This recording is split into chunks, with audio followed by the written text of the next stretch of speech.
on a night where power play mastery put the Capitals out of their misery. How sweep it is. The Rangers, the first team to move on to the second round with a well-rounded 4-game sweep.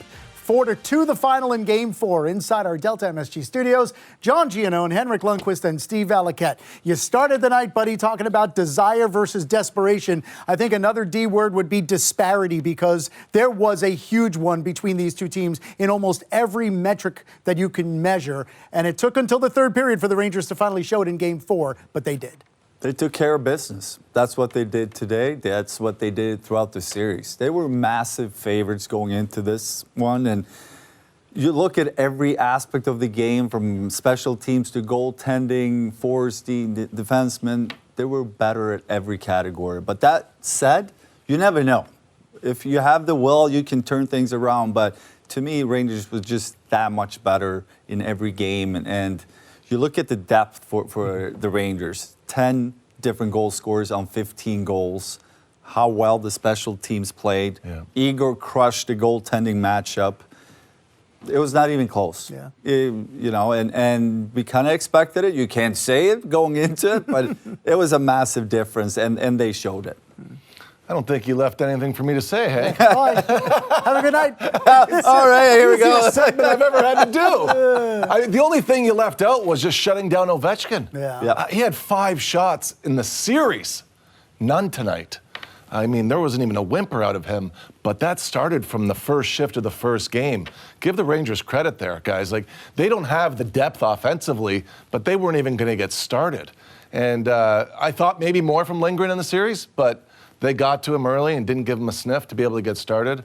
No. I mean, you said it, Hank. It was specialty teams and goaltending. Yeah, I don't know that anybody goes into a playoff expecting a sweep, but as that playoff progressed, you could pretty much assume that the Rangers were going to do that. They do, and now they will wait the winner of the Canes and Islanders. Carolina up 3-1. Game 5 on Tuesday in Raleigh. And this is the first playoff series sweep since the man to my left did it in 2007 against the Atlanta Thrashers. Rangers had 15 goals in the series. More than half of them came on special teams, including 3 power plays tonight. The Capitals had a lead in 240 minutes of hockey for all of 3 minutes and 21 seconds. And as Henrik said, 10 different Rangers with a goal, 14 different Rangers with a point. And it really was, Steve, as was the case so often during the regular season, when they ranked at or near the top of the league throughout, the power play was powerful. And I think, John, when you look at when did they score? They scored on the power play when they needed goals.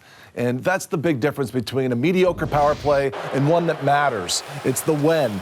And in this game again, the Rangers had to get going, and it was something that allowed them to look for options, get releases. Trocheck's goal, it's a misplay here from Lindgren. He can't find his post, but it's a lot of movement that makes him get lost in his own system of play. He lost his footwork, and the Rangers make him look bad. And you see Panarin's goal is the same thing. It comes off a face-off, but they have several switches. They move it around the horn before they get the shot on goal, and there was so much movement, it opened everything up. And just to send Washington on their way, an empty net goal that is a power play goal for Roslovic. But I thought the big adjustment for the Rangers on the power play was everybody understanding everybody else's positioning on the ice. So when they switch and they go into rotation, you know everybody's outs. If somebody else gets in trouble, somebody else knows where they're supposed to be. The experience this power play has right now, you expect it to score every night. That's what I see when they get in their setup. I think the only way you can stop the Rangers is if you don't let them set up. But they find a way to set up because Trocheck starts you with the puck on every shift. Yeah, and I mean, you watched this game for 40 minutes. We didn't feel that good about the game, about the performance. But again, the power play give them life, give them confidence. And you talked about when they score. You know, Washington worked really hard to create chances, and they were in it. And then you can almost feel it. The Rangers decide, okay, enough is enough. They send out the big guys, and they take care of business. That's what I felt every game watching this series. Well, taking care of business. Well, you watched 4 games yesterday. You did a really good job, by the way. How you doing? Are you all right? Yeah, but look at Toronto yesterday. They couldn't score. They needed a power play goal. Yeah. They got firepower. Yes. But they don't have the same, I think, by design, what the Rangers know about each other is better.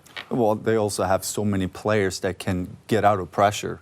I always bring this up because I'm so impressed. When you watch other teams, other power plays around the league, there's not a lot of teams that can get out of pressure the way the Rangers can. And they have so many players that can do it with Fox and Mika and Panarin. Yep. They're really top in the league because also they're getting great support and movement. And it's just, that's a big part of it when you want to set up offensively. Get out of the pressure, make those first couple plays to settle things down, and then good things start to happen. So we will start with you, Mr. One of the Four. Of everything he did in this series, what stood out to you the most? Consistency. We talked a lot about how this series started. He started building a game. Also, I love the support he was getting around him. He got tested more and more as the series went on. Obviously, the biggest test was probably the last game in Game 3 where he played amazing. And I just love his confidence right now. And it's going to be a very comfortable week for him. He can keep working on his details, but just feel really good about himself. Valley, you know this. Like when you get a break from the game a little bit and you're playing well, it's you walk to the rink, you're relaxed, you're enjoying everything instead of overthinking anything. I think this was a great first series for him. 4-0. I mean, there's not much to complain about. I just love the consistency from him. You know what I think, Hank? He learned something about himself, which was my concern and his biggest challenge going into the series, which was, can he face low-volume nights and still be effective and be sharp?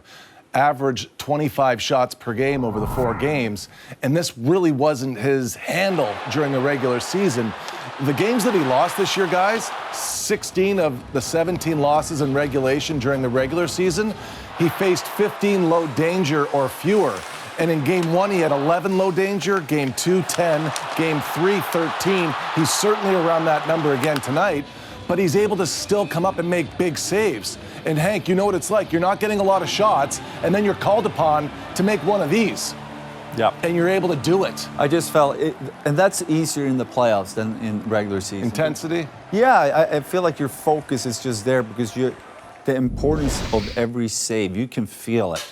And you also understand how quickly the momentum in the game can change, not only within the game, but within the series, if you don't make that save. So just staying on point mentally, I felt like it's easier because you feel the pressure. Yeah. You feel the importance of it. So even if there's lower shots, I feel like, it was definitely easier. Because you know what's going to come up, right? The next pre-scout that plays against Igor Shesterkin is, don't give him too many easy ones because when he gets warm, he's going to be really hot and steal it. Well, they can try that now, and he just passed the test in 4 games. So I think that's a big bonus. Yeah, well, there's no doubt that when Peter Laviolette took over a little less than a year ago, his mission statement was a night like tonight.